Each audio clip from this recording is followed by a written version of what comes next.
চট্টগ্রাম নগরীর উত্তর কাট্টলীতে মুক্তিযুদ্ধ স্মৃতি স্তম্ভে পুষ্পস্তবক অর্পণের মাধ্যমে ২৬শে মার্চ স্বাধীনতা দিবসে জাতির বীর সন্তানদের প্রতি শ্রদ্ধা জানিয়েছেন সিটি মেয়র, বিভাগীয় কমিশনার ও জেলা প্রশাসক সহ সরকারি, বেসরকারি ও স্বায়ত্তশাসিত সংস্থার বিশিষ্টজনেরা। বুধবার সূর্যোদয়ের পর ৩১ বার তোপধ্বনির মধ্য দিয়ে মহান স্বাধীনতা ও জাতীয় দিবসের কর্মসূচি শুরু করা হয়। এরপরে স্মৃতিস্তম্ভে পুষ্পস্তবক অর্পণ করেন বিশিষ্টজনেরা। জাতীয় পতাকা উত্তোলন করা হয় সকল সরকারি, বেসরকারি ভবনে। দিবসের প্রথম প্রহরে মুক্তিযুদ্ধ স্মৃতিস্তম্ভে চট্টগ্রাম সিটি কর্পোরেশনের মেয়র ডাক্তার শাহাদাত হোসেন পুষ্পস্তবক অর্পণ করেন।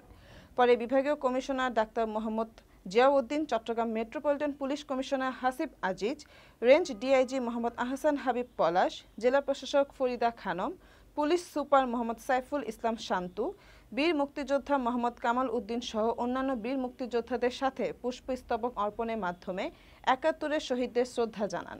এরপর বিভিন্ন সরকারি দপ্তর, রাজনৈতিক দল, সামাজিক ও সাংস্কৃতিক সংগঠন নিজ নিজ প্রতিষ্ঠানের পক্ষে ফুল দিয়ে শ্রদ্ধা জানান শহীদদের।